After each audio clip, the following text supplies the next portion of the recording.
Hello, RB Bass fans. Bob Tyler coming at you with a first week of April fishing report. But first off, I want to show everybody just how much the oaks have improved.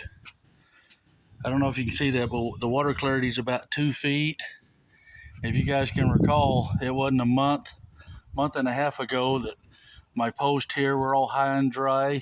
My neighbor's boat was on the ground over there, so drastic improvements in the oaks. Everything's looking pretty awesome.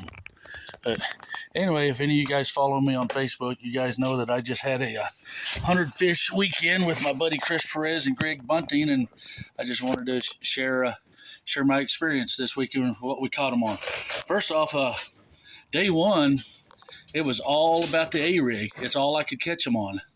I threw the flash mob, or this might be this is a flash mob. But anyway, just the shad colored Kitex, and day one, man, it's about all I could catch them on. And day two, I couldn't buy a bite on it, but my buddy that I was fishing with in another boat, he was getting the majority of his bites on it. So I think it's just all about the angle and the mood that school's in. But that's how it was. It was just hit and miss on that bait for me, but caught some good ones, and it was a lot of fun. And then the next bait, the trash fish, and these are the actual baits that I was catching them on. I didn't catch a lot of fish on the trash fish, but boy, when they hit it, they would almost jerk it out of your hand, and we were having an absolute blast with it. And I was, you're going to run into a lot of different situations out here on the lake. There's, the flats are good. You'll think that you're on the Thule line. You'll get up there and you realize you're on top of them by 20 feet, because there's so much water here. So that's going to kind of trip you out a little bit, but just bounce around a lot a bit. The water clarity, I drove around the lake today just so I'd have a better idea of what it looks like. And because I hadn't been on the boat in the Redbud arm, went down there today, and I was shocked to see how clear it was. Just driving around, you see the boat ramps, the concrete boat ramps going into the lake, and yeah, I could see 2 or 3 feet of them running into there. So the water clarity down there is pretty good. And here in the rattlesnake arm, the water clarity's I'm going to say about 1.5 to 2 foot, depending on where you're at. And then up north, what everybody calls up north, but it's actually west, is really stained up there, especially if you get around the Rodman area.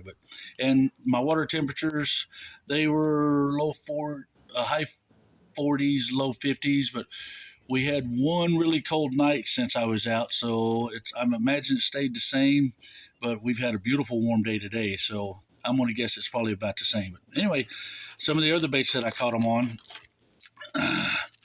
the lipless crankbaits. I caught the first one on red that turned me onto the bite, and then it just kind of died on me. And then we tied on the shad color, or Chris did, and I mean, just put on an absolute clinic with it. We just had an unbelievable rally with it, and just really caught them good. Had a ton of fun with it, and of course the underspin. Same thing, they turn off of one bait, we'd start throwing the other, and this little guy right here, I mean, it'd be 3-4 fish in a row, and then it would kind of cut off for a little bit, and you'd bounce to the next hole and just eating them up. And then, of course, some of the dock talk, I talked to a lot of guys that I trust. There's just flooded willows everywhere and just so many targets. It's just going to make you insane. It's just beautiful. But the chatterbait is getting a lot of bites, and everybody's told me, just go shad right now is pretty much what everyone's saying. And another little bait that a lot of my friends are getting bit on is just simple as it gets and as fun as it gets. The trees are all in the water and the bucks are moving up, and spinnerbait can just be a great bite. And then with this nice weather we've been having, I haven't tried it yet, and it hasn't turned on for me or any of my friends yet. But flipping, I think this week is just going to be a go-to. And I can promise you there's no shortage of targets to flip at. There's literally 500 billion gazillion targets right now. And this is my number one spring bait. I absolutely have a blast with the brush hog up here. It's not a bait that you can flip into the deep Thule mats or anything like that with these long appendages. So what I like to do, I just rig it with a half-ounce weight. I flip the isolated targets. I like to flip the grass lines, the Thule lines, just, even just drag it once in a while on those outside lines, or throw it across the mat and reel it in nice and slow. But trust me, put this in your arsenal. You can have a lot of success with the with the brush hog. And then another recommendation I want to make is the wind in the spring in Clearlake can just be ridiculous. And all of the boat ramps right now are open. They're all in great shape. So if you know what area you're wanting to concentrate on, I highly recommend that you use a boat ramp in that area, because the wind can come up here in a hurry and it can get nasty. So you come up here, just just be respectful of the homeowners. That we've got high water right now, so a lot of the docks are only about a foot out of the water. So if you're running up and down the banks throwing a 2-foot wake, it's going to be tearing up a lot of these homeowners' docks. So just be respectful of that and conscious of it. And we don't want them to impose a